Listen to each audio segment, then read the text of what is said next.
want to support the platform just in case anything like this happens again, you can do it by way of PayPal, Patreon, Cash App, and also by the Anchor. And you can also further support the platform by way of going to the Teespring store or the shoe store that is located in the comment section below.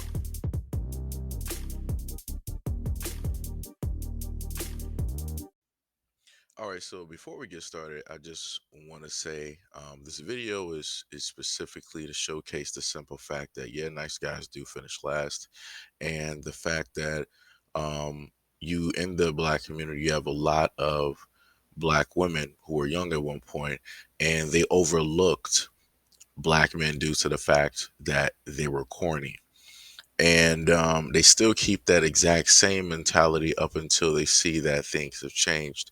So the one main thing that I would ask of black women who are raising their daughters is to actually have a conversation for the first time in your life and tell your daughters to treat the nice guys that they come into contact with some type of respect and dignity, because you never know who these guys could turn out to be or how it is that they could potentially provide some type of life changing means to whatever their situation is. And also, before we get started, for a lot of those women that always want to pop up whenever I happen to do videos trying to support young black boys and young black men, and you want to switch the narrative and move the goalpost, stop trying to make a lot of these videos about you.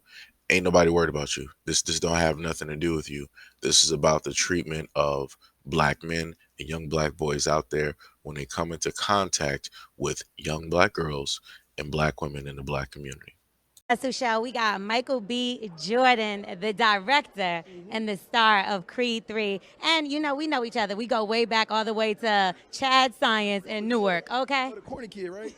No, I did not say that. Misquoted for sure. No, you did not hear me say. I said we used to make fun of the name, but yeah, he is obviously killing things out here. How is the difference between you actually directing and working with the same people that you were directed with versus? It was awesome. It's a family vibe. Yeah. Last nine years of my life, I spent on the Creed films. They're very supportive. Tessa, Felicia, Rashad, Wood Harris, people that see me grow up. And for the fact that I stepped behind the camera and finally got a chance to direct them, they loved it, they embraced it, and it was a wonderful experience. And was it difficult for you mentally because you're coming out of a different space? I didn't know he was doing the athletic gear. I mean, I was staying in it. This is about y'all. This ain't about me. Isn't this the sexiest man show off right here? Who's the sexiest man? Because now who's the sexiest man? Because I thought you said you're on the way up. He might be the one right now. This is the one. This is the one right here. Yeah. See So is it a tie? Ain't no tie. We don't compete. Yeah, we don't compete. Two number ones. Batman and Batman. Or should I? Oh, no, can't say that. Superman and Superman. Superman and Superman, sorry. Good luck with that. Love you, bro. Okay, so you also are going to do a new film with Will Smith very soon coming up. Is the rumor out there? Not sure. We're still working on the script. That's something that I plan on doing in the future. Not sure when. With these movies, I'm just trying to get through this project. Right, When I get finished with this one, then I'll figure out what's going on next. And how is it filming in Atlanta? It was amazing. I've done 4 or 5 films down here, shot a couple television shows, so Atlanta's a second home to me, and I love coming down here to shoot. Favorite restaurant here? Oh, man. Whatever hotel I'm in, their restaurant. Well, you're not corny anymore. Congratulations, you played yourself. So before I get started, let me just give you a little bit of information so you can follow what it is that I want to say next. No matter how selective a woman might be, some have strict physical attributes from their must-have list, as an OkCupid study found that women find 80% of men unattractive. Oh, Lord. Women find men less attractive when they smile compared to when they take on swaggering or brooding poses, a Canadian study has found. This is sad. It's getting sad now. Men were placed into these categories: respectful, including the traits respectful, trustworthy, and honest. The friendly men were labeled friendly, dependable, and mature. And the pleasing profile meant that the man was of pleasing disposition, ambitious, and intelligent. The women were then asked how attractive they found each man photographed along with whether they found the man suitable to date either themselves or for their daughters. Simply put, men viewed as unattractive were not viewed as potential suitors, no matter the level of other redeeming qualities that accompanied their photo. Those with favorable personality traits that were ranked highly were at least moderately attractive. Quote, we concluded that a minimum level of physical attractiveness is a necessity for both women and their mothers. What you just said is one of the most insanely idiotic things I have ever heard. So you were able to see the interaction, right? You saw how Michael B. Jordan was always having his body never fully towards her. It was kind of, like away, sort of like a defensive, type of position. You saw the face and which he gave to her when he was like, "Oh yeah, yeah, yeah, you call me corny, right?" Back in school. She was like, "Nah, nah, nah, nah, nah. That's that's misrepresented. I never said that." He was like, "No, no, I heard you. I heard you." Right? She's trying to distance herself directly from that comment, which is what most black guys happen to hear um, when they are in the hood or in the black community and so on and so on and so on, when they're trying to talk to a lot of these young black girls and these black women out here, right? And then she finally pushed past that and, asked her question and, he responded back professionally. And then you saw when she tried to swap it up a little bit to yet again distance herself. She was like, "Oh, I thought, you said you were like the sexiest man." Da, da.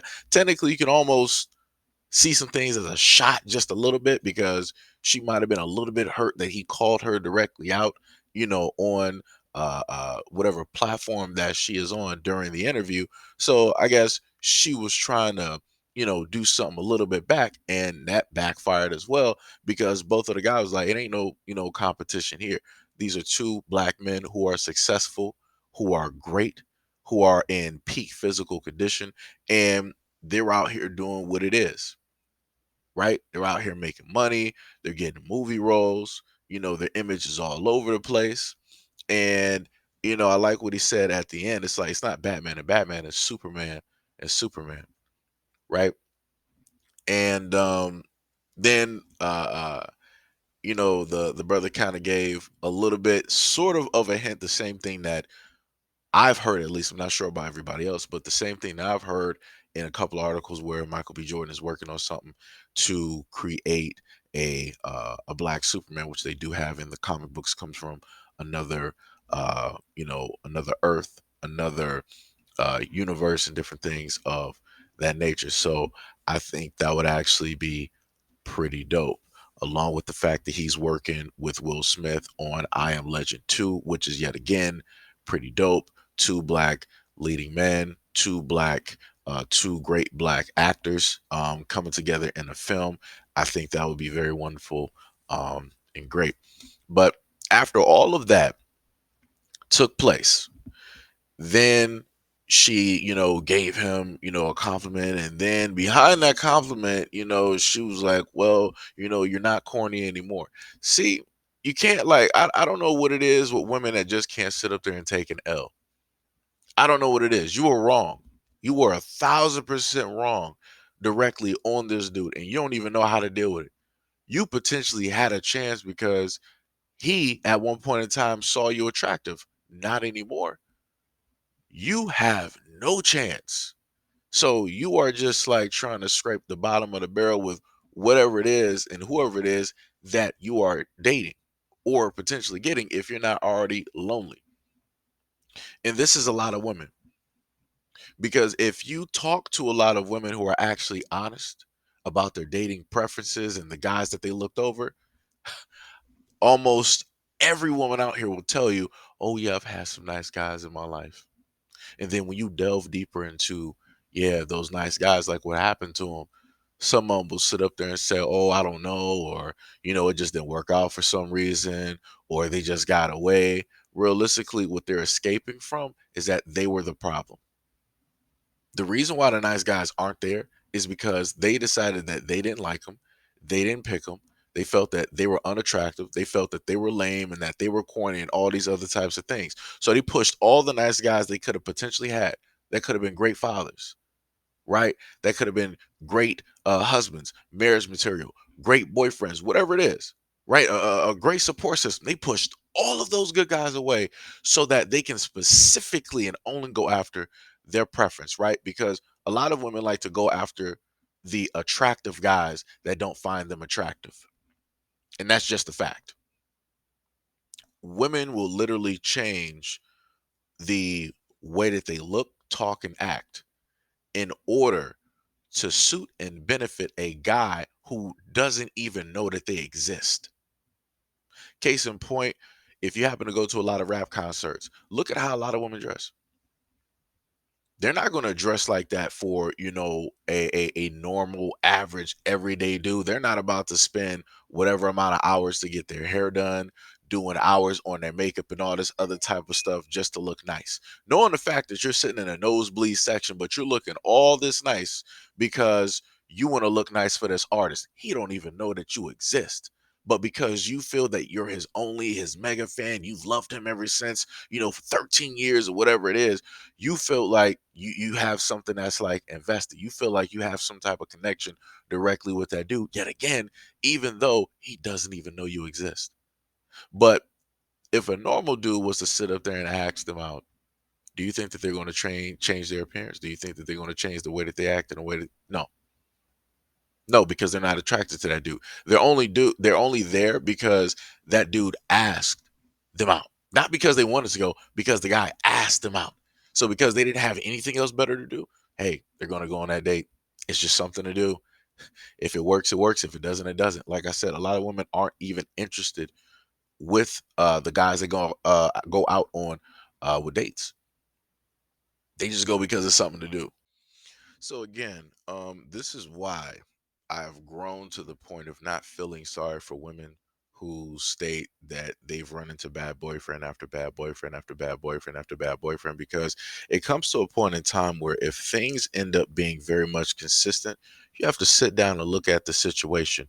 If you take yourself out of that situation, is that dude still a bad boyfriend? Or was he a bad boyfriend because he was in a situation with you and you picked him and you allowed him to be there? Just wondering. Just just wondering, if you take yourself out of that situation, is that guy still a bad boyfriend? Is that situation still a bad situation? The answer is going to be no, because you're not a part of that situation. Therefore, you have no knowledge of that man. You don't have any history. You never even had a relationship. So this is when, yet again, I tell women, if you sit down and actually assess the situation, you validly critique yourself, you walk in the actions of, I'm going to fix this, I'm going to do that, then you yourself will become a better woman and you will find a man to actually match that. At the end of the day, just saying that you are a better woman and all of these things does not mean that the universe is going to give you the man that you deserve, because you are not at the point in time to fully accept that type of man.